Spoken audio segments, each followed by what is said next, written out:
Hey everybody, what's happening? Neil back once again with another quick film review for you. And today I'm going to be taking a look at Ghostbusters Afterlife, directed by Jason Reitman, written by Jason Reitman and Gil Keenan. And it is a love letter and a true sequel to the original Ghostbusters movies. It's predictable, but it works because of the great cast and a lot of the directorial choices by Reitman here. He's the son of the original director, of course, Ivan Reitman, who directed Ghostbusters 1 and 2. The film, it mainly focuses on Egon and his family as the character of Egon passes away, and it really focuses on the mother and her two children here, especially the granddaughter, Phoebe, an intelligent girl who, just like her grandpa, Spengler, she keeps her emotions on the inside. She's played by McKenna Grace in a very good performance. Finn Wolfhard, here from Stranger Things, of course. He's playing a much older character here, which is great. I mean, it's been a few years since he's been on that show. So he plays her brother, and her brother's name is Trevor, and Carrie Coon also plays Callie Spengler, Egon's daughter. Now, the ever-likable Paul Rudd plays this very, very nice teacher, like really the nicest teacher ever, as Gary Gruberson. Now, there are a few surprises here. You could call some of them cameos, and some of them just, well, we knew they were going to show up sort of thing.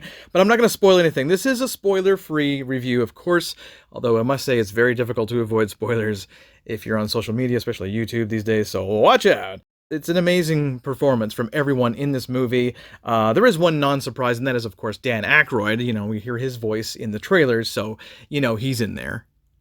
So the Spengler family are evicted from their home, and they wind up in Oklahoma at Egon's old farmhouse. They wind up inheriting it, although Egon actually never really did any farming there. There are some very strange earthquakes in this tiny town, as Phoebe and Trevor and their friends, they wind up discovering not only old Ghostbusters equipment, but also they've all witnessed some kind of supernatural events. They know that there's something strange in their neighborhood, okay? Yeah, I know. Wah, wah. So there's strange supernatural occurrences happening all over town. Ecto 1 is repaired, and it's time to bust some more ghosts once again. So, the visual effects here, they're pretty good, they're really great. And as far as the sound effects are, they're perfect. As is the terrific musical score here, so I can't compliment the the sound and vision enough. It's wonderful visuals in this film. Like I said, Reitman made some very, very nice directorial choices here. This story is very, shall we say, Force Awakens in a way, if you know what I mean. I mean, it's not a good thing or a bad thing necessarily. It just kind of depends on, what you loved about, The Force Awakens, because this is kind of like that.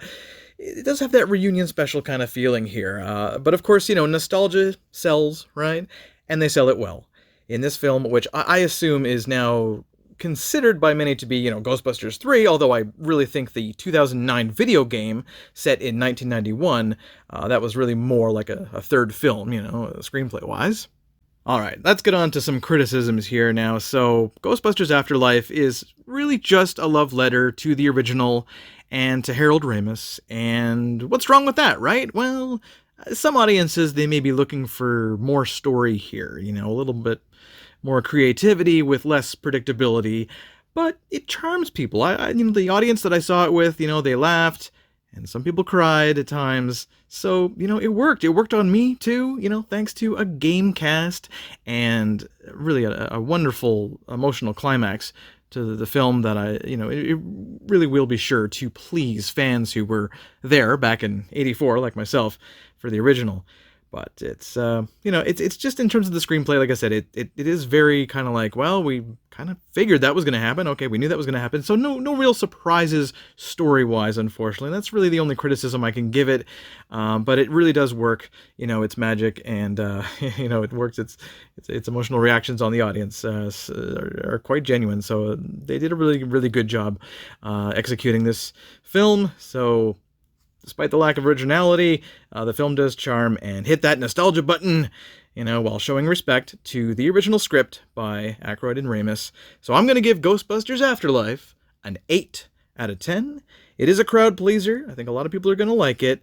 The D-Box experience at the theater that I experienced, it wasn't really that worth it. You know, the chair just kind of moving around at times. I didn't really feel that it was kind of worth the extra cash, but I will say it must be seen in the theaters though, because, you know, mainly for the large screen and the sound, especially, certainly you just really want to get that that impact, you know, in certain scenes. So see it at your local cinemas, guys, while you can.